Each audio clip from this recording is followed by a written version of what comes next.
My name is Ishmell Edwards.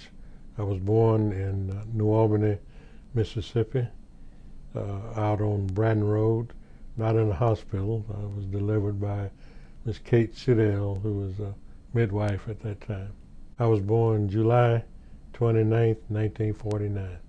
My dad's name was Jonathan Edwards, and my mom's name is Nanny Lou Edwards. I remember my father's mother, and her name was Kitty Edwards.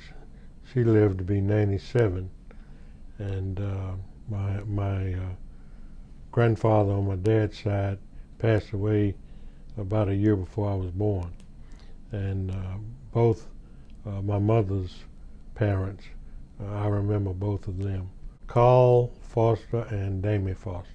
My parents were from the New Albany area. My dad grew up out on Bratton Road in St. Mary community, and of course, the house that my mom still lives in and the property is where my dad grew up. The original house burned back in the early 70s. But my mom still lives there, and my mom grew up mostly in New Albany. I think spent a little time in Starkville, but most of her 92 years been right here in New Albany.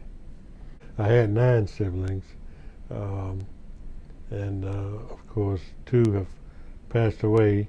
My brother Paul, who was 13 months older than me, and then my brother Dennis, who passed away a couple of years ago, and he's a couple of years younger than me.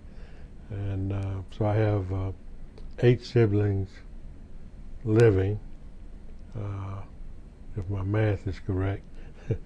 Sandra Johnson, who lives here in New Albany, is my oldest sister. And then Dennis, who passed away, followed Sandra. And then there was Vernita Bynum, and Vernita lives here in New Albany. As a matter of fact, up the street here. And then there's Naomi Bailey, and she lives in Okolona, Mississippi.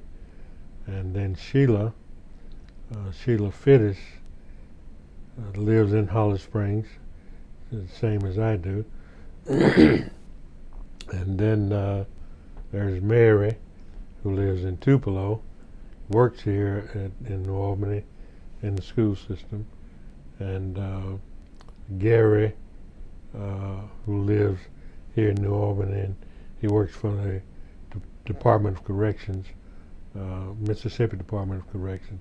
And then my younger brother, Timothy, who lives in Cape Corals, Florida.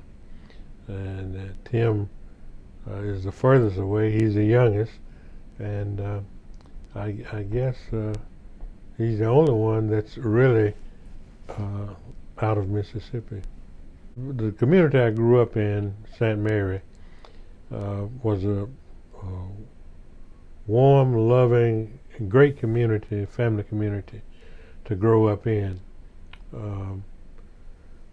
Most of us on the north side of Bratton Road had little small farms, and they all were cousins. And then on the south side of Bratton Road were sharecroppers, the Stevens farm, and but it was a great community. Everybody, of course, knew each other, loved each other. We used to say all the time, the only time we were segregated in the St. Mary community is when we went to church and went to school. Otherwise, we spent nights at each other's houses and ate and played and everything else together. So it was a really wonderful community to grow up in. My first school was in St. Mary Church, actually, and uh, I went there, I guess, until sixth grade, and then went to B.F. Ford in the sixth grade, and went on and graduated from Ford in 1967. But the St. Mary community was I can still remember all of the families that were in that community, and because of the parents. My mother is the oldest one is still living, and there's Mary Catherine Shackelford. Uh, she's still living, but most of the others are gone. My mom is 92. She turned 92 on January 7th of 2022. Her health is pretty good. She had a stroke, I guess 6, 7, 8 years ago, uh, and but it didn't affect her mind at all. She's not as mobile as she once was, because before the stroke, she had much more energy than I. She she just on the go all the time, and anytime something was moving, she was ready to be in it, and you know, strong work in the church. But her health is quite well for her age. My dad passed away in '91. My brother Paul passed in uh, February of '91, I believe it was, and then my dad in September of '91. My dad farmed. We had our own little farm there, and he also worked construction. And I think much of my leadership skills came from growing up on that farm, and as I got to be 9, 10 years old, my dad worked more construction than he did the farm, and it left my brother Paul and myself, and to try to orchestrate the little farm that we had, and most of that fell on me. Paul, he wasn't one of the hardest working persons that you would know, but I think much of my leadership skills really were developed out on the farm. The oldest was born, and that was Paul. He was born in '48, if I'm not mistaken, and the youngest was born. Paul was born June 20th, 1948, and the youngest, Timothy, was born August 1970. So quite a span. I was number two. I was 13 months difference in my oldest brother Paul and my age. Never worked outside of the home. Never. Uh, she raised not only her 10, but I'd venture to say probably 150 others.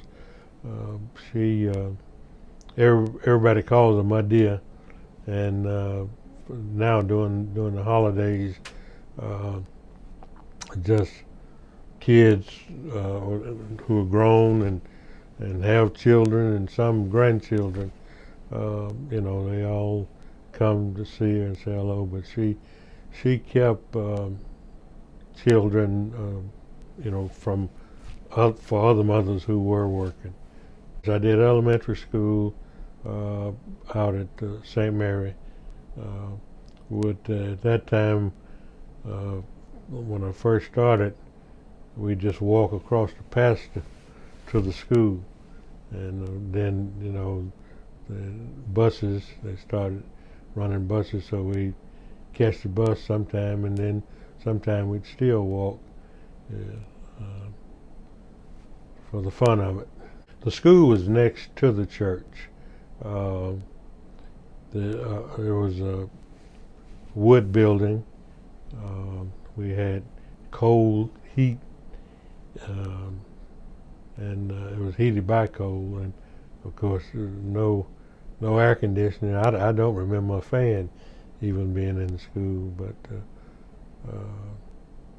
and at that time, we probably get out of school a little early to go work the farm, and school would start at that time. Did not start as early, like now. It's first week of August or so, but it would be a couple of weeks into September before school would start. So I don't remember it being unbearably too hot, um, and of course being heated by coal, school was warm. But the church and the school were side by side, and some of the classes were held in the school, and then occasionally some of the classes would be held in the churches as well. I remember Ms. Lorraine Folsom was one of my teachers from St. Mary's. Miss Jessie Folsom was the other one, and Mrs. Laura Collins was the other one. And Mrs. Collins was she was my favorite teacher. Very caring, nurturing,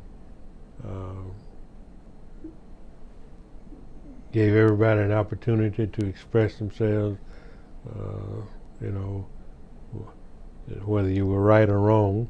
But if you were wrong, she had a nice way of, letting you know you were wrong without being embarrassing or whatever. So she was my all-time favorite teacher, and she passed away just a few years ago, actually. And I had the opportunity to tell her that she was my favorite teacher, and she said she was surprised.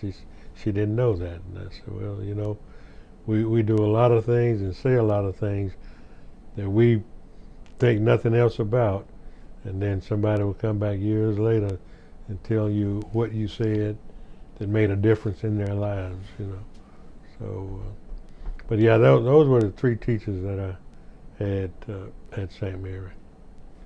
The classroom was full, because there might be 4 grades of us in one classroom. So I'd be afraid to guess the number in there. Could have been 50 in some cases, I'm sure. One teacher would have like first through third or fourth, and another one first through fourth, and another one fourth through eighth. The year when I was 6th grade, they consolidated it, and we all went to B.F. Ford. We were bused into B.F. Ford. Actually, students from the East Union area, the Ingomar area, West Union area, Myrtle, St. Mary, a little community called Pleasant Grove, which is down near Ingomar, and I'm probably missing another one or two. Red Hill, which is Blue Springs now, but we all of the black kids in Union County came to B.F. Ford, and we were all bused to B.F. Ford. Like St. Mary, they had a little Pleasant Grove school right next to the Pleasant Grove Baptist Church, and Myrtle, it was the same way. Blue Springs, Red Hill, and I think we all were probably that same, we went to a church school because of segregation. I don't recall the name of the school that the Myrtle kids went to. I really was, because I was going to go anyway, because my 5th grade teacher, I didn't I didn't care for too much, to put it mildly, I guess. Her method of teaching and um, some of the ways, the way she talked to us as students, and so my parents were going to move me to Ford anyway. I had an aunt who lived on Oak Street, like right down the street from Ford. So I was going to stay with her doing school and go to Ford, but they sent us all to Ford. My aunt's name was Marcy Cannon Spear. She was a beautician. Uh, she her last husband was Oliver Spears, and she would spend part of the year and he lived in Chicago and worked for Wrigley Candy Company, and so she would spend part of the year in Chicago with him and part of the year, here in New Albany. And this was after I'd gotten to be a teenager, and my grandmother, Kitty Foster Edwards, lived with her here when she wasn't with us. And at that time, we didn't have indoor toilet and no running water and no central or gas or electric heat. So my grandmother would stay with Aunt Marcy during the winter when she was here, and then sometimes we would, and when I say we, the entire family would go to Aunt Marcy's house and stay to be with my grandmother, so that she was blind, and ever since I could remember she was blind. I think she was. I think I heard them say that she went blind probably like early 70s, 72 or something like that. Cataracts, they didn't know much about or anything about it that time. But even being blind, she knew all of us by voice, by footsteps, and even my oldest son, she knew him by his footsteps. You walk in the house and she would say, "Marcus, is that you?" And he was 3, I guess, or something during that time. It was great to meet other people from all over the county, and we all, of course, after consolidation, it was again like one big community, and I knew some of the other students I knew of who were not members of the same area community because of my dad or my mom. They were friends with many of them, and Union County, small percentage, being such a small percentage of overall of black people, and so I guess a lot of them pretty much knew each other, because my dad, he played baseball up until he was probably 45 or so, and so did a lot of the other parents. Baseball, I guess, was their favorite sport, because you could just go out in the field and put down something for bases, and if the ground was semi-level, you had a baseball field. That was their favorite sport. The seminary community had, we had a baseball team. L.D. Berry was the coach, and of course we had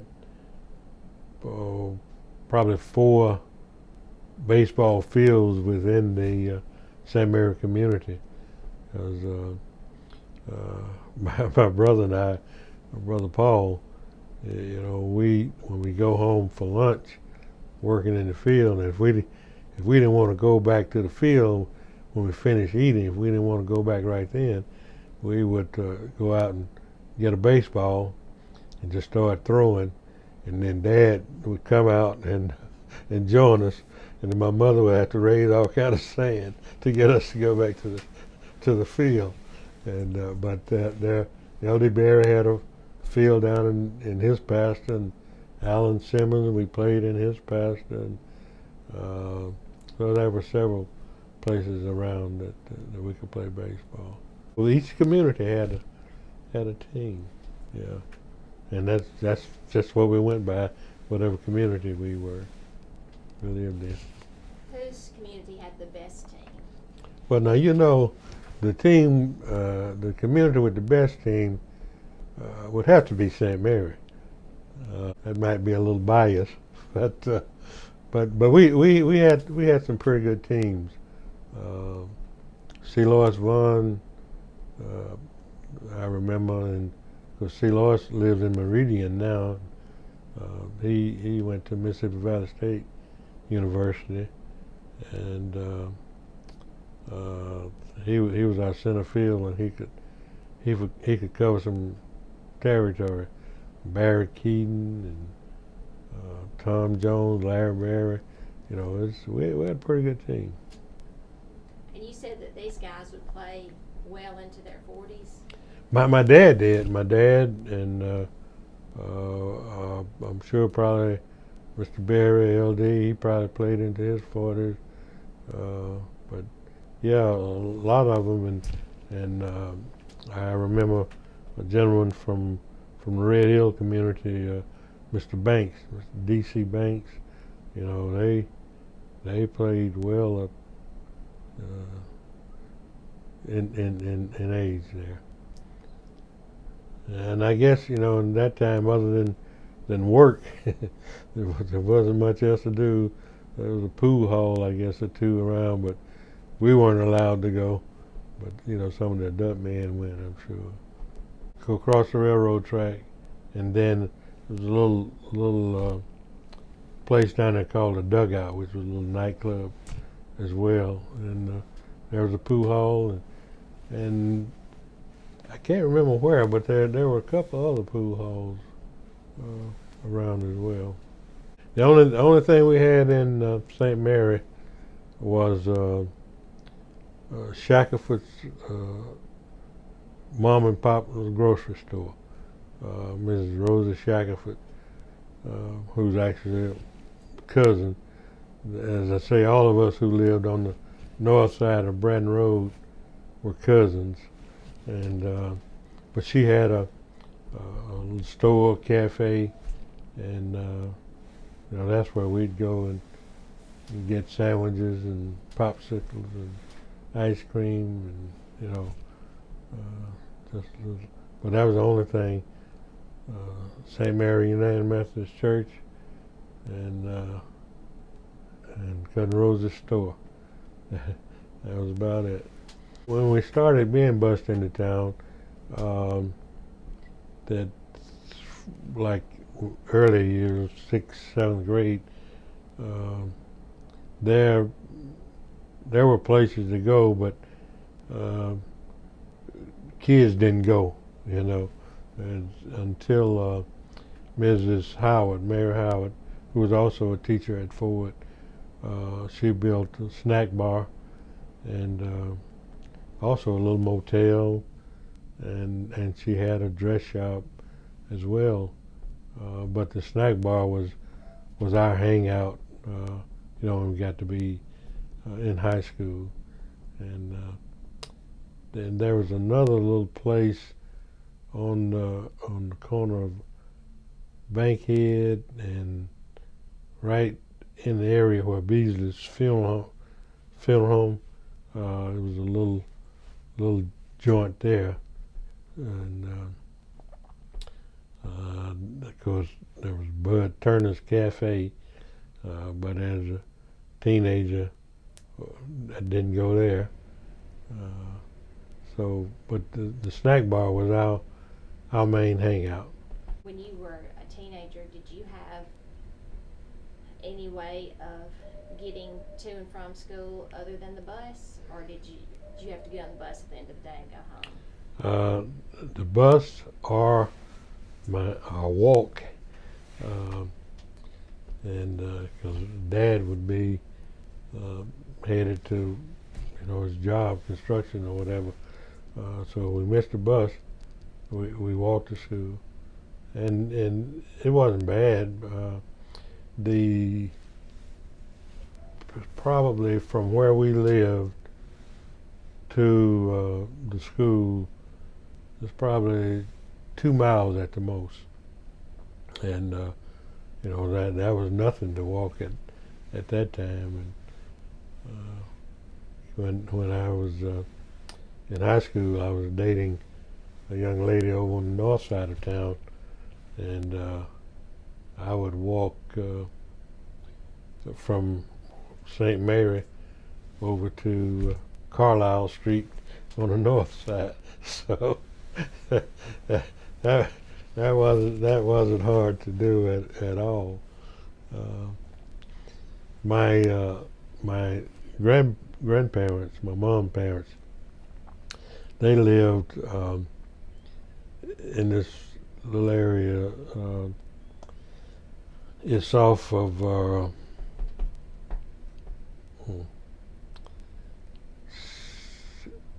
what is it, Center Street. Let's see what's on that street. But anyway, when you leave Ford and come down Reeve Street, go west, I guess is west on Reeve Street. When you get to the bottom of Reeve Street, and then you just keep straight and down the hill there, and they live, right down the hill in that little community, and which I guess is a little more than halfway between where I lived and my girlfriend lived. So I would walk from St. Mary to my grandparents' house, stop there, and we lived on a gravel road. I'd stop there and knock the dust off my shoes and re-shine them if I needed to, and then walk on to my girlfriend's house. And my girlfriend's mother would say, "Ish, how in the world do you walk from St. Mary over here and not get any dust on your shoes?" I never told her what I was doing, but How did that girlfriend work out for you? she was my first love. I was crazy about her, really crazy about her. But I think I was 16 and she was 14, and she say I told her we didn't make it, but she said I told her that she was too immature, and so I was gonna move on, and so but we remained best of friends. She passed a year or so ago, but we remained best of friends all the way. That saying that you never forget your first love. That's a true statement. I mean, and my wife and I have been married 52 years, but my wife knows that I loved, I really cared about her. And we were a little team to be reckoned with at that young age, I guess. I tried to play basketball, but I wasn't very good at it. I of course played baseball and wanted to play football, but they had dropped football when I got to high school. Then my senior year, Coach Kennedy was bringing it back, but he didn't want to fool with the senior because by the time you learn to play, you're going to be gone, and so I didn't play football, and I guess I could have played that year because I think he he may have done 1 year after that, and then they dropped it again. But yeah, my main sport was baseball, and then I tried to play a little tennis as well. And other than that, my major activities were working. I made a little court out on our farm, which was a little grass court, and I love the sport. At that time, I don't think we could even play on the city courts. Uh, but I, in driving by or walking by or whatever, I would see the white kids out there playing, and I just said, I think I can play that game. And I went on to coach tennis. As a matter of fact, coach was my mentor. I really respected him and looked up to him. He was always a neat dresser, and he spoke eloquently, and he was somebody that I could talk to about anything, and so I told him he was the first black man that I'd ever seen wear cowboy boots, and and believe it or not, before my knees got so bad, that's all I wore, were cowboy boots. But he was a tremendous asset to the school and to this city, really. I don't know why they called him that, but that's what he was called. And I remember making the mistake of calling him dude one time, and that didn't go over too too well. Before integration, I think the the school systems, uh, and certainly the black schools, I think there was always uh, that nurturing, that caring, that pushing, that pulling. Always someone within that school system who would tell you you can do it. You can be whatever you want to be, and and if you were weak in something, they were willing to assist you. I mean, even on a Saturday, if you had the time, they would take the time to work with you, and it was just I think, and I think that was throughout the entire system. The teachers wanted you to succeed in life and exceed what they had done, and they gave you what you needed to keep going and to keep striving, and that to never give up, and I think that was in all of our systems.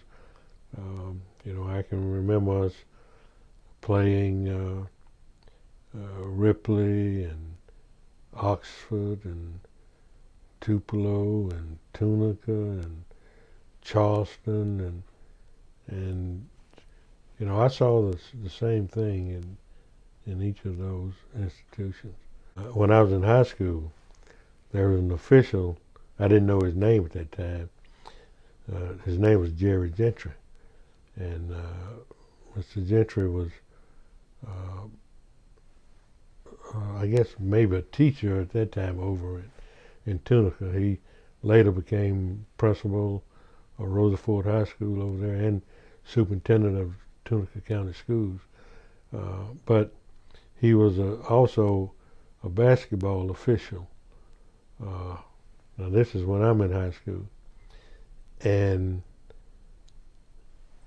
as time moved on, and I finished high school, and I finished college, and start working, and start officiating as well. Uh, Worked many games with Jerry. Many games with him, and that that was very inspiring to me, to someone who was an adult uh, and officiating basketball, football, all the sports. When I was 15, 16, 17 years old, and then I get an opportunity to work with him on the court, and many, many times. Uh, so that I think it was just overall people wanted you to make a better life for yourself. In my family, I had one aunt who went through 8th grade and then started teaching. And then, as time went on, and as I guess integration was approaching, but even before that, she would attend Rust College during the summer months, and it may have taken 10 years, but eventually earning a bachelor's degree. And but many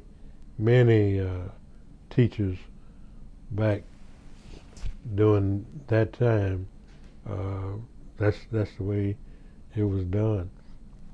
In Oklahoma, uh,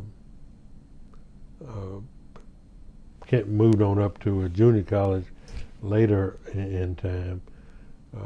But Rust College, for an example, when it started, there were students from 8 to 80. They say, it was, of course, elementary school, then moving on up to high school, and before integration, many students that completed high school, once they finished at 8th grade, they would go to like a Rust College and finish their high school degree, and then of course many would stay on and finish the college degree. But a lot of the early historically black schools, they taught everything up through the college level. Rust was founded. There were missionaries from the north who were sent down to start churches immediately after the Civil War. And in the process of doing that, one of the founders, A.C. McDonald, was organizing Asbury Church, Asbury Methodist Episcopal Church at that time, and they were electing officers and so forth. And when he got to church clerk or secretary, nobody volunteered. And he said, he didn't understand that. He said, everybody's been so eager to volunteer for the different positions of the church, but nobody volunteered for this. And Moses Adams, who was a newly freed slave and a preacher, he said to A.C. McDonald, he said, no one can read or write. And so out of that, McDonald said, well, we will build a church, but we will also build a school. And that school was founded out of that. He went on, he pastored Asbury, and then went on to pastor other churches. We know where A.C. McDonald is buried, and we have founders every year, founders activities for the founding of the college, and we always go to his grave and have a memorial service. But we don't really know where Moses Adams is buried. Uh, Somewhere along in history, we lost track of that, but we think it's in Okolona. We think it's somewhere in Okolona. When I graduated in 1967 from B.F. Ford, all along my initial plan was to join the Army and go into try to get into an engineering corps and learn how to build bridges and roads and do 20 years, retire, and come out and start my own business. My dad was a World War II vet, and he had had a good experience in the Army. And he talked about it all the time, so that inspired me to go that direction. But when I graduated in '67, it was the height of the Vietnam War, and I did not want any part of that war. And a number of my high school classmates went. I think it may have been 36 of us in the class, total students, and probably 6 or 8 went to the military, were drafted, and they went to a lottery system, and I had a pretty low lottery number, and so I got my papers to go to be examined. But before I left to go to be examined, one of my former teachers at B.F. Ford, her name was Patricia Collins, called Cousin Rosie at the Shackelford's grocery store. That was the only phone in the community as well, and told her that Rust College had a new president, and he was trying to build enrollment and to let those of us in the community who had just finished high school know to come on up and we can probably get in school. Now this was the middle of September, and school had been going on since August. And so she let us know, and my cousin Larry Berry, who's also my best friend, and we've been best friends since, I guess, 3 years old, since I can remember. But anyway, Larry had already gone on a few days before, but anyway, Miss Ann Daniels, I don't know if you ever heard that name, but she was over the local board here, and I used to rake her leaves and stuff, so I'd talk to her about it, and she said, if you get back from Memphis, that's where we were going to be examined for the Army. She said, if you get back from Memphis and can get into college someplace, she said, I'll do what I can to help you out. So on the way back from the examination in Memphis, the bus stopped between Rust and MI, Mississippi Industrial College.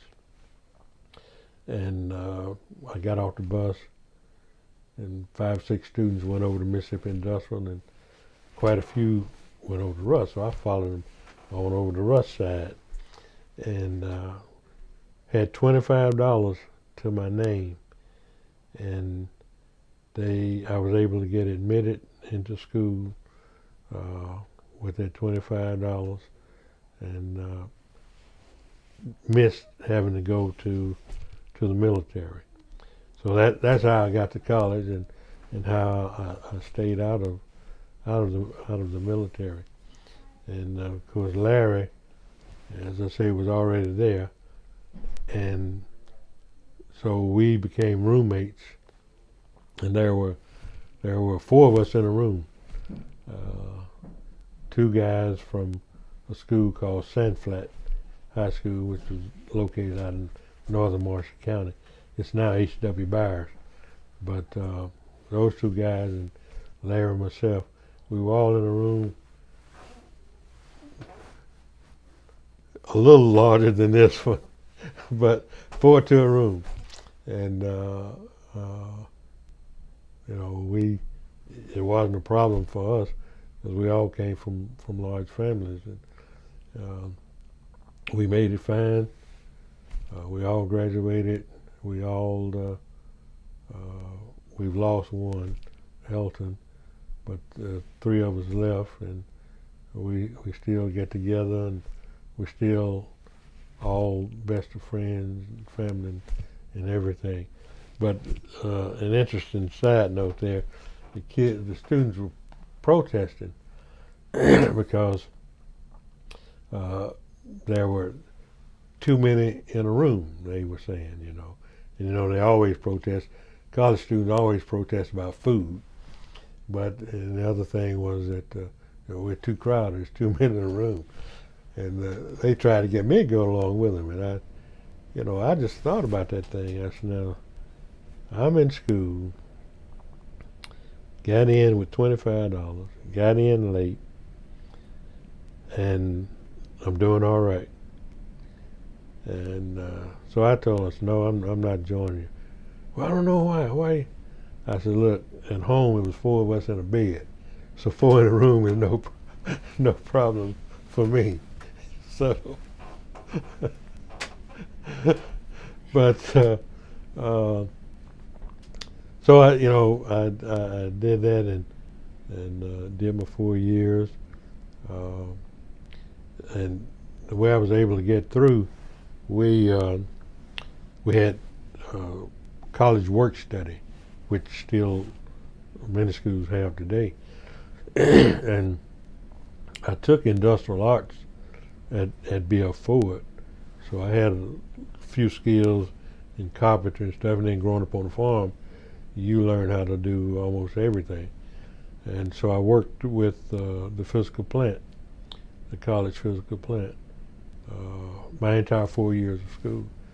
And then I would, we had to work maybe 4 hours a week, or 6 hours a week, 10, or whatever the case may be, to earn out what would be paid from work study. And but the new president, as I said earlier, had just come in, so there were, a lot of renovations going on.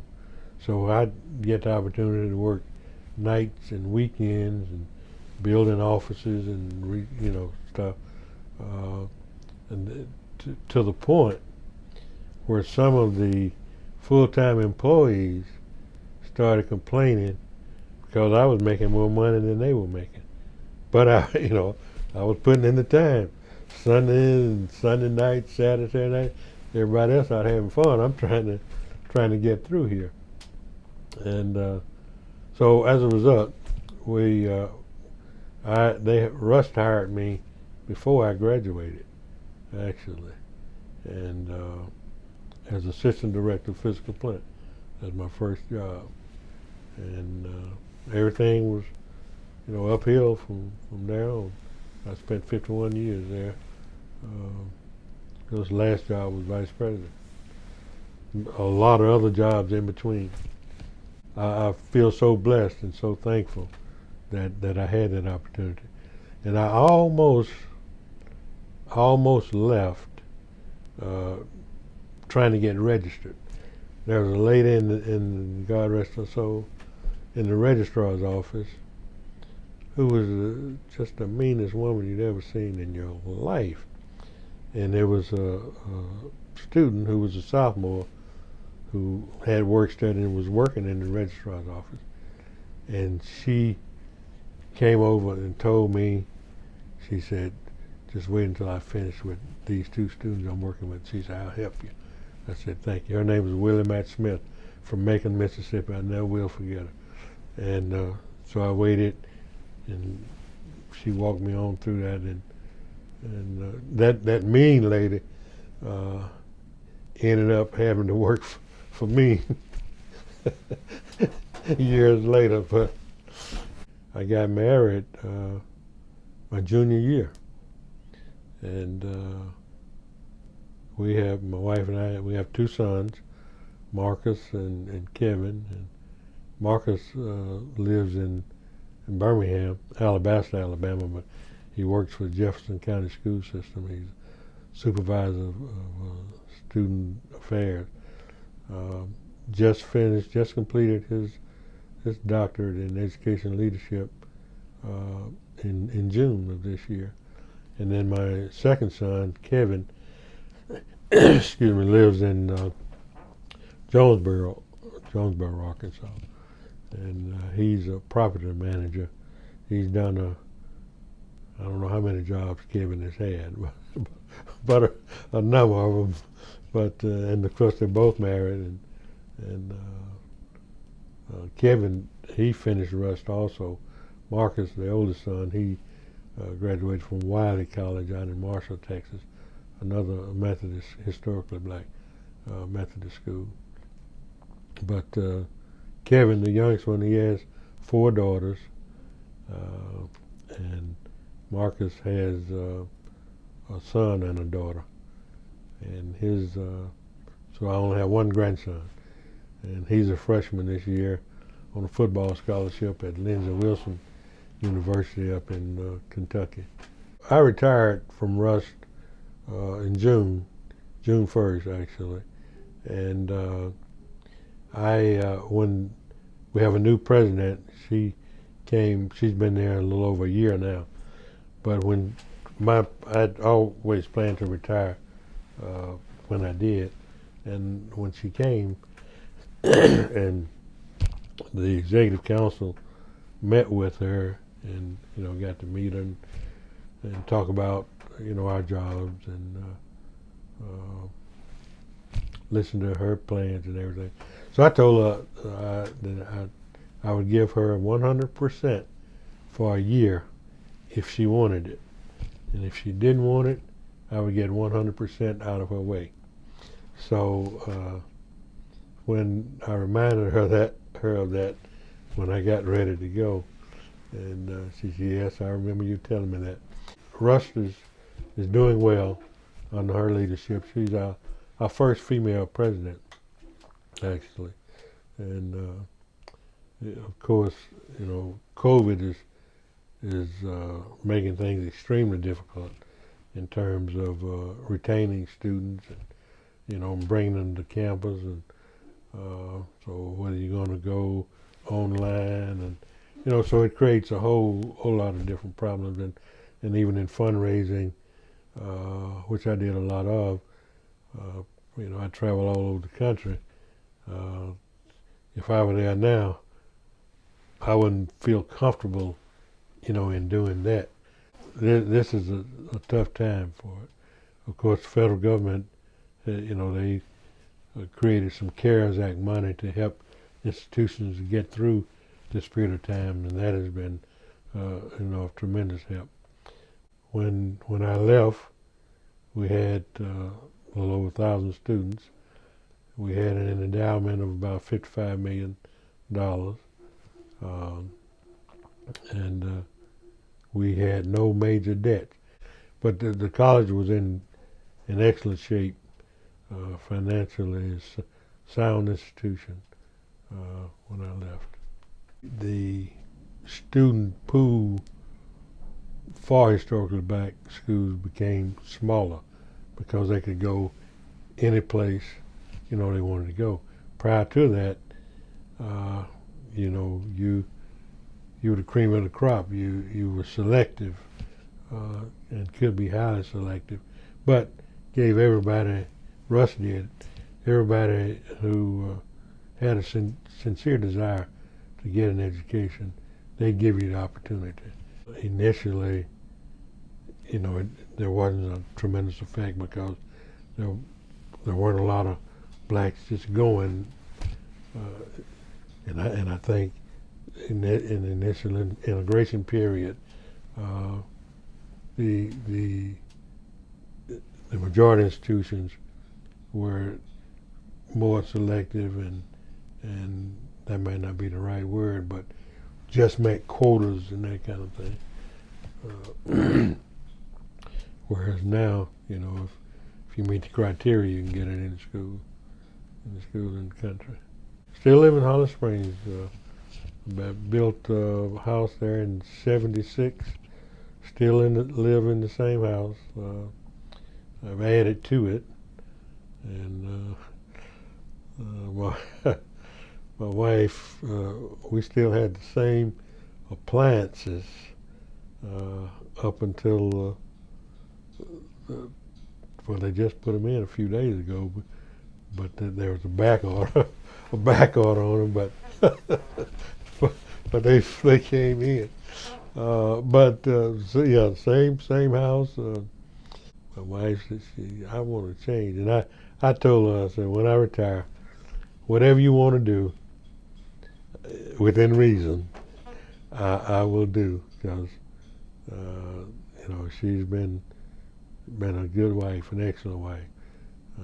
And I travel all over the country, and as I told you, I officiated sports, and gone all the time, and she raised the kids, and sacrificed a lot. When I was working on different degrees, she kept the kids, and I'd lock up in my room or my space, and it looked like a junkyard, but I knew where everything was, and so she's just been a tremendous asset to me. I said, now one thing I'm not going to do, I'm not going on a cruise, but I'll send you anywhere you want to go. But I personally would like for it to stay in the family forever, but I know that won't happen. My family owned from, where the highway patrol station is, from the highway patrol station all the way down to, I don't know who owns that now, but it was the Mayfield farm at one time. And our section joins that section. Most of my generation, we didn't move away. I was the first out of my immediate family to go to college, and so I guess five or six of my siblings, went to college. So then we just kind of stayed around, stayed in the area, because we were able to find gainful employment. Most of my dad's siblings, he had one brother who stayed here, and then a Marson that I talked about earlier. But the others moved to Wisconsin, Beloit, Wisconsin area, Rockford, Illinois, Chicago, St. Louis. They moved, away, and then my mother's relatives, most of them went to Aurora, Illinois, Chicago, Warren, Ohio, places like that. But when it got to my age group, some moved away, but the majority stayed within the area, within the state, really. I grew up, in the Methodist church and the Pentecostal church. My mom's Church of God, Pentecostal, and my dad's Methodist.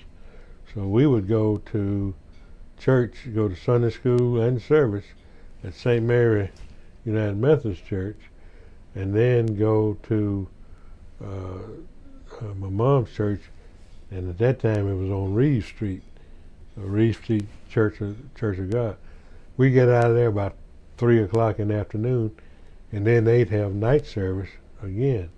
So when I went to college, at first I didn't go anywhere for a little while, and of course, it was in me, so I had to go. But I chose to go to the Methodist church, where I could go and get out and not have all those other times of going and all that stuff. So Russ was certainly my preference because of the Methodist connection, and of course because Ms. Collins called and said, you know, you can, chances are pretty good you can get in. So Patricia Collins, she was from Holly Springs. Okay. Matter of fact, lived right across the street from the college. Her mom and dad worked there, but she taught music here for a few years when I was in high school. My first time out of Mississippi was on our senior trip. Mrs. Gibson was our sponsor. I don't remember who the others were, but I remember her because she did it every year. But we went to Montreal to the expo, and you know, it was my first time out of Mississippi that I can recall. No, well, I'd been to Memphis once or twice, so I guess second time out of Mississippi, but first time out of the United States was on that senior trip. Had a great time, great time. Well, I'm sure they don't do that anymore, but you know, it's educational, and there was always a great bond, you know, with classmates. But you get an opportunity to bond even more, and I mean, we had a super time. I wouldn't take anything for it. I got lost in Montreal, and policemen, there were two policemen we found. I don't know, two or three of us fellas, you know, we wanted off exploring the town, city, and they only spoke French. So we, we finally, after about 4 or 5 hours, got back to the hotel. but yeah, those we made. First stop was, I think, Knoxville, Tennessee. Then we went to New York City, Niagara Falls, then on up into Montreal, and came back and stopped in Dayton, Ohio, and a couple other places. So, yeah, those were fun times. We had fun, but we were respectful, you know. And I tried to never do anything that I thought my parents would disapprove of, because it would hurt me to the core if I did something that hurt my mother, you know. I just